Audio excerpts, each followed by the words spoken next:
بسم اللہ الرحمن الرحیم۔ خود سے خدا تک قسط نمبر 23۔ دل، احساس اور توانائی۔ انسان مخلوق ہے، اسے اس کے خالق نے پیدا کیا ہے، اس کا جسم بنایا اور وہ اس کا تخلیق کار ہے۔ جب خالق نے انسان کو پیدا کیا تو اس کے اندر اپنی روح پھونک دی اور اس بے جان وجود کو متنفس کر دیا، اور یہ جسم زندہ ہو گیا اور اس کے وجود میں بدلی ڈوڑ گئی۔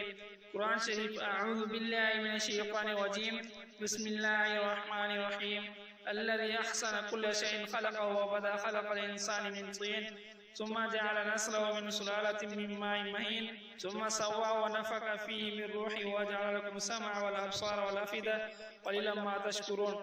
جس نے ہر چیز کو بہت اچھی طرح بنایا، یعنی اس کو پیدا کیا اور انسان کی پیدائش کو مٹی سے شروع کیا، پھر اس کی نسل خلاصے سے یعنی حقیر پانی سے پیدا کی، پھر اس کو درست کیا، پھر اس میں اپنی طرف سے روح پھونکی اور تمہارے کان اور آنکھیں اور دل بنائے، مگر تم بہت کم شکر کرتے ہو۔ دل جذبات کا مرکز ہے۔ جذبات کی پیدائش احساسات سے ہوتی ہے، یعنی حواس سے جذبات پیدا ہوتے ہیں۔ حواس احساسات ہیں اور احساسات جذبوں کو پیدا کرتے ہیں، اور جذبات انرجی ہے۔ اپنے نفس پر ہاتھ رکھیں، یہ پمپنگ اسٹیشن کی طرح کام کر رہا ہے۔ آپ زندہ ہیں، انرجی گرم ہوتی ہے اور ہر گرم سے انرجی ہوتی ہے۔ اپنے نفس کے اوپر کے جلد کو محسوس کریں۔ آپ کا جسم گرم ہے، آپ کا ایک درجہ حرارت ہے۔ ہر وہ شے جو باہر سے گرم ہوتی ہے اندر سے جل رہی ہوتی ہے، حتیٰ کہ انسان بھی۔ اس سسٹم کو پورے دھیان سے سمجھنے کی کوشش کریں۔ دل کو ہر صورت میں جذبات چاہیے۔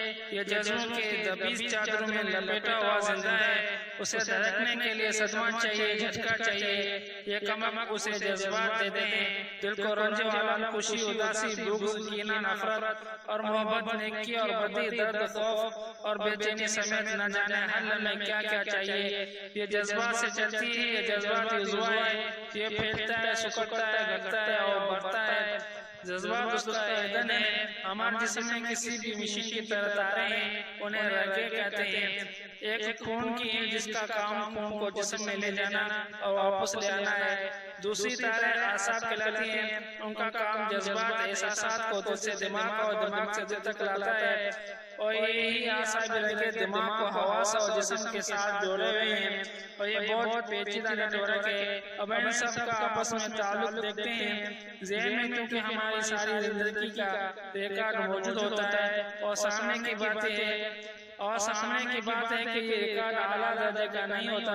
بچپن میں کوئی بچے کے پاس بیٹھ کر ماں کو کہتا ہے کہ یہ بالکل اپنے باپ پر گیا ہے، ریکارڈنگ ہو رہی ہوتی ہے۔ نفس تکشیل کے مرحلے میں پہلے 9 سے 10 سال تک ہوتا ہے، پھر کوئی کہتا ہے کہ بالکل ماموں کی طرح غصہ کا تیز ہے۔ ریکارڈنگ آن ہے، یوں آہستہ آہستہ باہری محرک سے اور پھر تعلیم اور دیگر ہزاروں عوامل سے جو کہ روایتی ہوتے ہیں، شخصیت تشکیل پانے لگتی ہے، ہونے لگتی ہے۔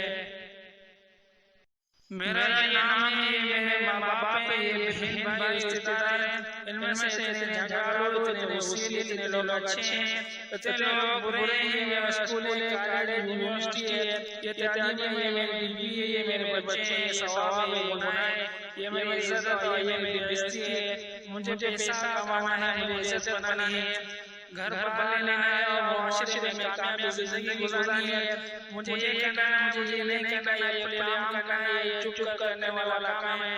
سب کچھ ہمیں دنیا بتاتی ہے، سکھاتی ہے، پڑھاتی ہے، پھر انسان کو دوسرے انسانوں کے ہجوم میں پھینک دیا جاتا ہے۔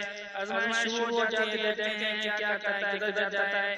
نفس کی کیونکہ تربیت ہی اس لحاظ سے ہوتی ہے کہ پہلے پیچیدگی میں جائے، الجھن میں جائے، گناہ کو لپکے، پھر جب دباؤ بڑھے تو اپنی تلاش کو پلٹے۔